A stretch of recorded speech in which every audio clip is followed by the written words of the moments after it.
Vamos entrevistar agora o deputado Kelps Lima, que se encontra aqui conosco. Bom dia, deputado, seja bem-vindo. Bom dia, Roberto, bom dia, Gêner, bom dia a todos os ouvintes aqui da CBN. Bom dia, deputado Kelps Lima, satisfação tê-lo conosco aqui mais uma vez. Deputado Kelps, como anda o Solidariedade nesse processo eleitoral 2022 aqui no estado? Organizado, tranquilo, no mesmo canto onde sempre esteve, fazendo oposição. Não é um partido que fica com um pé lá e outro cá. A gente fez oposição o tempo todo, acho que o governo não é bom administrativamente, não é bom ideologicamente. E a gente agora encerrou a fase de montagem de chapa, estamos operando a construção da candidatura ao governo, seja da oposição como um todo, seja do nosso partido. A gente não acha que não haverá candidato contra a Fátima, não há nenhuma chance disso ocorrer e não há nenhuma chance desses 53% que hoje não querem que ela seja reeleita, em um determinado momento não escolham um candidato. Mas hoje já tem 4 candidaturas de oposição? Essas 4 candidaturas de oposição, elas vão terminar se consolidando em 1, 2, 3, né? Você tem Stevenson, você tem Breno Queiroga, Haroldo Azevedo, Breno e Fábio, que são do nosso partido. Fábio Dantas. Fábio Dantas, Cloris, Haroldo, vai ter o nome. O Solidariedade, se o resto da oposição não se organizar, vai ter, porque o Solidariedade, como não tem um pé lá e outro cá, como uma parcela desses grupos, a gente tem candidato e tem 2 grandes nomes, com visão estadual, tecnicamente preparados, com experiência administrativa. Fábio foi deputado, Breno foi prefeito, a gente não é experimento, não é experimentação. Nosso partido é sólido, tem gestões aprovadíssimas no Seridó, com Fernando Bezerra lá em Acari, Fernandinho, com Alisson Mossoró. Projeto espetacular de geração de emprego, hoje o maior do Rio Grande do Norte. Então o Solidariedade é um partido que amadureceu, é sólido e que está pronto para governar o Rio Grande do Norte. Cidade da moda, né? O polo que ele está desenvolvendo lá. Isso. Prometi a ele que iria lá semana que vem, dia 20, mas dia 20 vai ter o Rally dos Sertões, o Rally RN 1500, que é o Rally Nordeste 1500, os Sertões na cabeça. Sábado eu estou lá em Acari, eu e Lilia Saldanha. Ela é candidata, né? Lilia Saldanha. Nós registramos a candidatura dela aqui pelo Solidariedade, ela que é dona do cabaré lá em Caicó, né? Nenhuma pessoa física faz mais trabalho social em Caicó do que Lilia. É? E aí eu não estou falando das atividades de Sol e Lua. eu estou falando mesmo, ela ressalva, viu? Ela faz trabalhos sociais. Rapaz, eu andei na feira com Lilia, eu sou político e já andei na feira com muitos políticos. Certo. Andar com Lilia na feira é uma experiência única, porque os barraqueiros ficam gritando para ela vir consumir na barraca deles, não é pagar, porque eles não aceitam que ela pague. Porque quando eles estão em dificuldade, quem ajuda é Lilia. Ela já ajudou a maioria dos pequenos comerciantes em Mossoró. Em Caicó, na pandemia. Então eles são loucos por Lilia. Por isso que a candidatura dela assustou muitas cestas básicas naquela live que ela fez. Aquela live que ela fez durante distribuía exatamente para as pessoas. E ela é uma figura queridíssima. Ela é pré-candidata a federal ou estadual? Pré-candidata a deputada estadual. Será a mais votada de Caicó. Eu tô batendo nessa tecla. Eu acho que ela vai ser mais votada porque Lilia é a cara do povão, é a cara da solidariedade seridoense. Para quem acha que ela é uma pessoa desconhecida da política, não sabe que antes disso ela já na Paraíba foi vereadora. Brejo do Cruz, né? 20 anos. Durante 10 anos ela foi presidente da Câmara. Então, além de tudo, porque para ser presidente de parlamento, você ser presidente de Câmara Municipal de cidade pequena e não ficar a ficha suja, porque a maioria desses presidentes de Câmara termina fazendo besteira e fica a ficha suja, você tem que ser organizado, honesto e habilidoso. E Lilia é as 3 coisas. Você vai fazer o que nessa campanha, pessoalmente? Eu sou pré-candidato a deputado federal. Acho que está na hora, gente, depois de 3 mandatos aqui, de dar uma contribuição em Brasília, com a experiência parlamentar que a gente tem, com as relações nacionais que eu tenho hoje. Eu acho que a gente pode trazer muitos recursos para o Rio Grande do Norte e alavancar uma candidatura, um mandato de deputado federal sem estar preso a viés ideológico atrasado, pregando uma máquina pública enxuta, moderna, com probidade e honestidade. O que é que você chama de viés ideológico atrasado? Eu acho que, por exemplo, o PT, para ser bem específico, aqui não faça essa linha de antipetista, ali só não tem quem não presta, não acho isso não, tenho grandes amigos lá. Mas eu acho que ideologicamente eles são atrasados, porque eles partem de 2 premissas erradas. Que o partido é mais importante que a sociedade. Por exemplo, Fátima acha que o PT é mais importante que o povo do Rio Grande do Norte. Tá aí o caso do consórcio Nordeste. Em vez de ela descer o cacete em quem roubou o dinheiro e proteger quem elegeu ela, ela preferiu proteger a turma do consórcio Nordeste. Por quê? Porque esse é o erro básico do PT. E aí vai uma crítica honesta. Eles acham que o partido é mais importante do que a sociedade. Eu adoro Solidariedade, fui fundador. Mas o mais importante é o Rio Grande do Norte, meu amigo. Não tem nenhuma chance de eu defender o meu partido em detrimento da sociedade que eu vivo, que eu me criei, que eu nasci aqui. E segundo, é que eles pregam uma máquina que a conta não fecha, eles não usam máquina de calcular.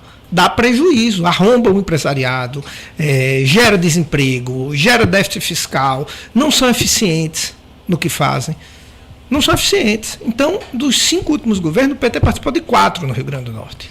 E o Estado não evoluiu em nada. Nós estamos conversando aqui com o deputado estadual, Kelps Lima, que é pré-candidato a deputado federal. Há uma dúvida muito grande no seio da sociedade pelo desinteresse que grande parte do mundo político tem em participar do processo eleitoral para o governo do Estado. O que é que está acontecendo com os políticos daqui? Eles não têm interesse por quê? Eles só olham para os seus interesses pessoais? Ou o Estado, ou é difícil dirigir o Estado? Por que é que os políticos tradicionais daqui, os políticos mais ativos, não querem conduzir ou disputar a eleição governamental? Não tem compromisso com as futuras gerações? Tem dois. Qual o problema? Eu visualizo 2 coisas. Uma, antigamente o Estado era farto, sobrava dinheiro, não tinha déficit na Previdência. Sim. Então, administrar a fartura é diferente de administrar a escassez. Então, a maioria não topa o desafio de administrar a escassez. Segundo, porque a revolução tecnológica descentralizou o poder nos meios de comunicação que os políticos antigos tinham. E as novas legislações eleitorais passaram a exigir partidos organizados, ou seja, você trabalhar em grupo. Que são 2 coisas que os políticos tradicionais do Estado nunca fizeram. Nunca trabalharam em grupo, a não ser que fosse para a família, nem nunca tiveram, como a gente tem hoje aqui, tem gente no canal do YouTube da CBN me criticando ao vivo. Antigamente você não tinha isso na rádio, na TV, nos jornais. Então eles não estão se adaptando a essa nova forma de disputar a eleição. Então ficaram muito perdidos na montagem das chapas e não focaram num projeto. Porque você só constrói um projeto para mudar um Estado, para olhar para gerações futuras, se ele for em grupo, não tem salvador da pátria, isso é uma ilusão. Na vida, você dificilmente, por mais que você seja um profissional extremamente qualificado, você consegue ser vitorioso sozinho, você imagine administrar o Rio Grande do Norte. Então, essa adaptação... É viável?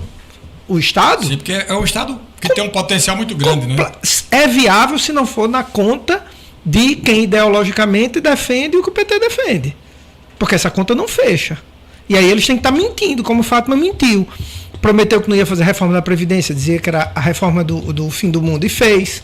Disse que a PEC do teto do gastos era a PEC da morte e quando entrou aprovou, aí mente na campanha para ganhar.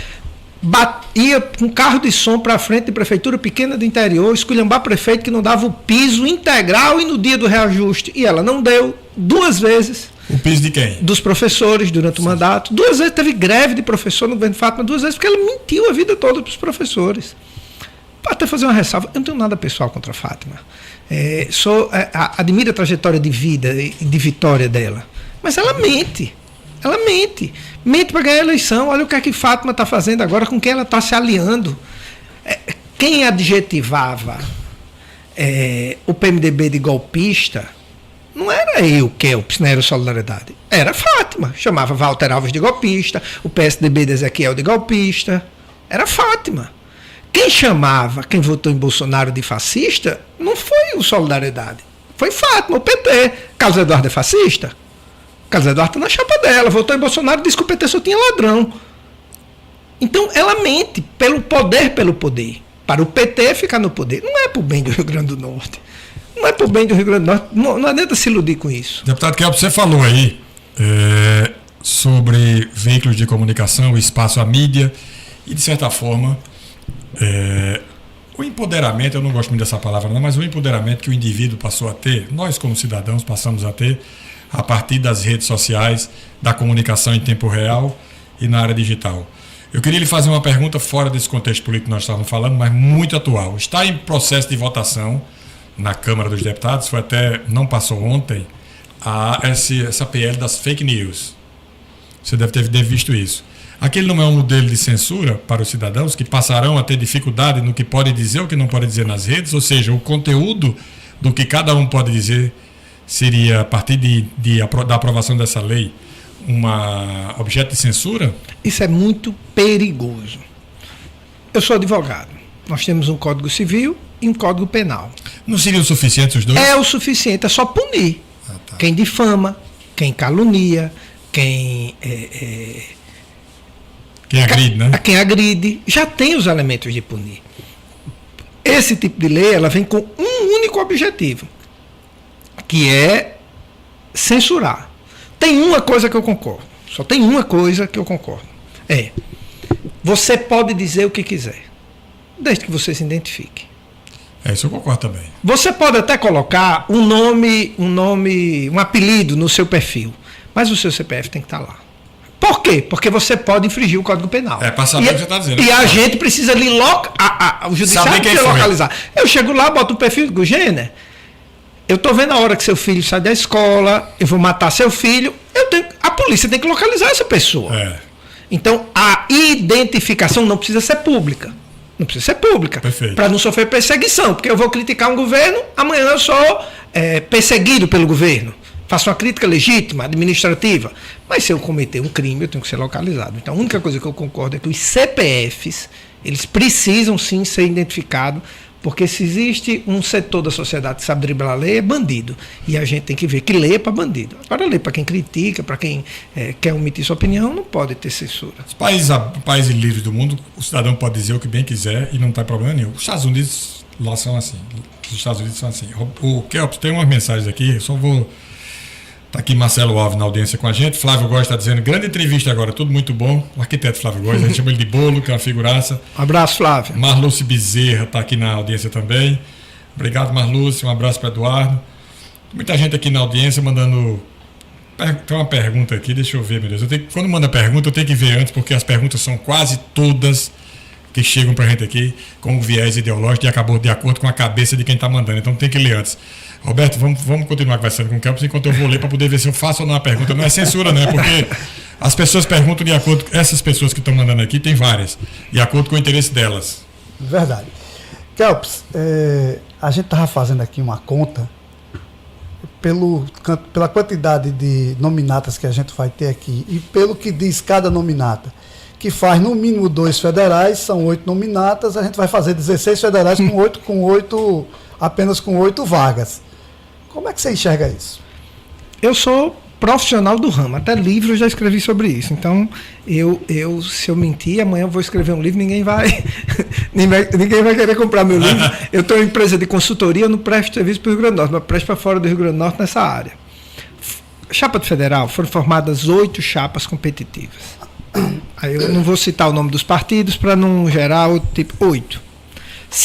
Se todas elas fizerem 165 mil votos... Esse coeficiente não está menor, não? Não. Todo mundo está achando que vai ser menor. Não é quociente. A lei hoje fala que você elege com 80% do quociente. O quociente da eleição passada foi 202, eu estou fazendo um cálculo para 210, que é o crescimento histórico percentual do eleitorado no Estado. Certo. 80% de 210 dá algo em torno de 165. Esse é o número que quem tem juízo trabalha. Se as 8 fizerem, vão ter um de cada partido. Nenhum partido fará 12 quocientes com 8 chapas competitivas como essa. Nenhum fará 12 quocientes. Então, os partidos vão eleger primeiro um e depois vão fazer com as sobras. Pela sobra. Nenhum vai ter 420 mil votos com 9 candidatos. Dá uma média de 30 mil votos. Isso não existe. Não existe, Então, só para dizer o porquê. Então, a minha opinião, 4 partidos vão fazer o quociente e fazem a primeira vaga. Certo. E os outros 4... Vai nominá-los ou não? Hã? Vai nominá-los ou não? Eu posso nominá-los. Assim, eu acho que PL, PT, União Brasil e Solidariedade fazem quociente. Elegerão primeiro. Sem sobra. A primeira sobra dependerá dos outros 4. Certo. Se 3 fizerem 165 mil, só sobra uma vaga. Vai pegar de um deles 4. Certo. E assim por diante. Pode ter 2 sobras, 3 sobras ou 4 sobras. Entendi. Essa é a minha visão. E está dado o dado técnico. A única coisa aqui que é a opinião, mas acho que é a opinião da maioria do mundo político, é que esses 4 fazem o quociente E os outros 4 lutam para fazer 165 mil votos. O número é esse. Se fizer, entra. Se não fizer, a sobra vai para o primeiro mais votado, a segunda para o segundo mais votado, a terceira para o terceiro mais votado, a quarta para o quarto mais votado. Complicado para a gente entender, mas tudo bem. Mas aí a gente desenhou aqui as 8 vagas de federal. E nas 24 de estadual? Aí, meu amigo, não tem mãe de santo. Esse chapão do PSDB elege todos eles? São 12 com atuais comandatos, né? Gênero, não dá para dizer. Sim. Não dá para dizer, porque após o dia, nós temos alguns processos. Dia 14 de abril as listas serão públicas, né, de filiados. Aí você fecha um cenário. Do dia 14 ao dia 30 de julho, muita gente pode desistir de ser candidato. Os partidos organizados levam vantagem. Por quê? Porque não foi um ajuntamento de pessoas em cima da hora para formar uma chapa. Eu vou dar um exemplo. Coisas que eu vi, do mundo político sabe. O que houve de oferta de dinheiro? E aí sim, o fundo eleitoral já vai em 2 trilhões de reais, de acordo com as promessas que foram feitas de distribuição de dinheiro pelos partidos. O fundo eleitoral, na verdade, 4,9 trilhões, 4,7, coisas desse tipo. Bilhões. Bilhões. Um B de banana. Estão prometendo com trilhão com T de tapioca. Estão prometendo trilhão. Então, quando começar maio, começam as crises internas de quem mentiu. Maio, junho. Sim, porque não cumpre, né? Porque não cumpre. Então não dá para dizer.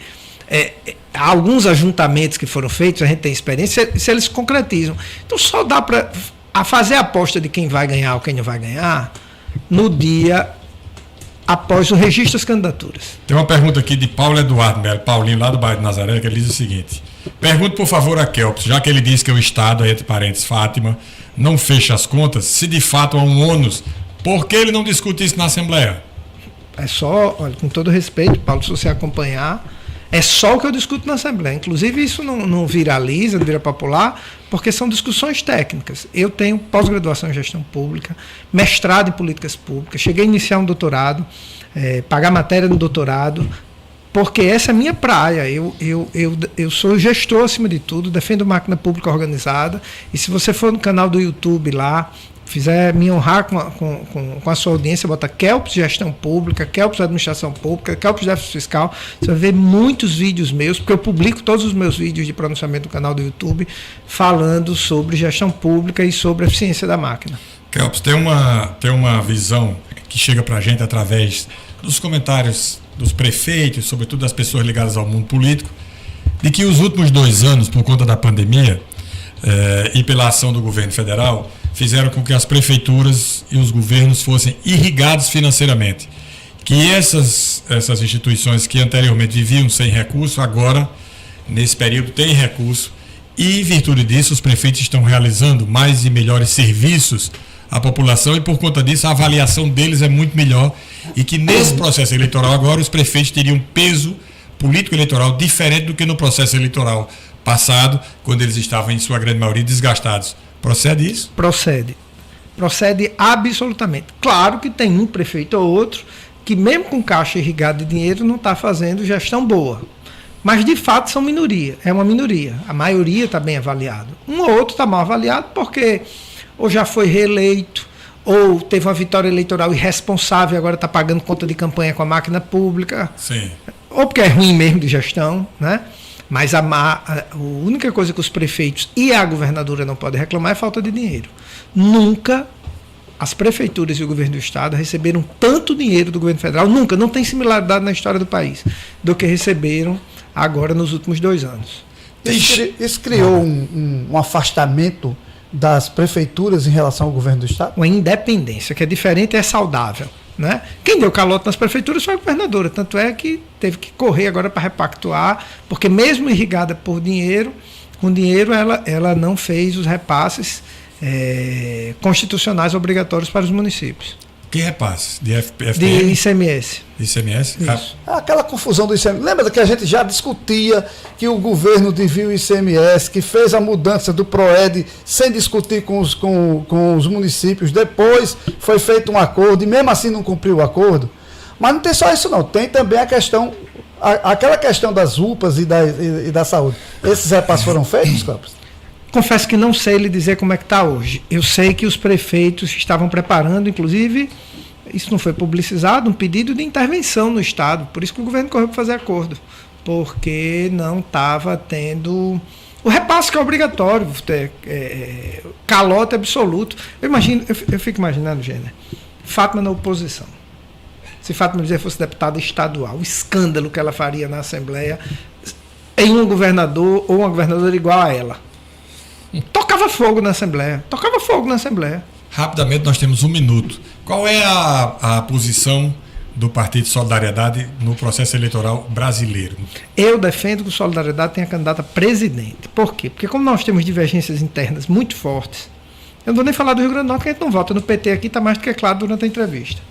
O presidente do partido, que é meu amigo pessoal, Paulinho, é amigo de Lula, vota em Lula. Mas o partido em São Paulo não vota no PT. Sim. E acho que nacionalmente não vai votar no PT, porque eu sou da Executiva Nacional e sei das divergências internas. Acho que Solidariedade caminha para liberar os estados e já que não se dispõe, infelizmente, a construir uma candidatura a presidente, como nós aqui no estado estamos colocando os nomes de Breno Queiroga e Fábio Dantas para o governo. Conversamos aqui com o deputado Kelps Lima, sempre de forma muito esclarecedora. Kelps, eu lhe agradeço muito a sua participação. Tem uma mensagem também aqui de Arnaldo Sambrisson, elogiando, está assistindo e batendo palma aqui para você, dizendo que parabéns pela entrevista com o deputado Kelps. Obrigado, meu amigo. E siga o meu Instagram, @Kelps Lima. O bichinho é feio, mas gente boa. Siga lá. É simpático e ri. Vamos ao repórter CBN.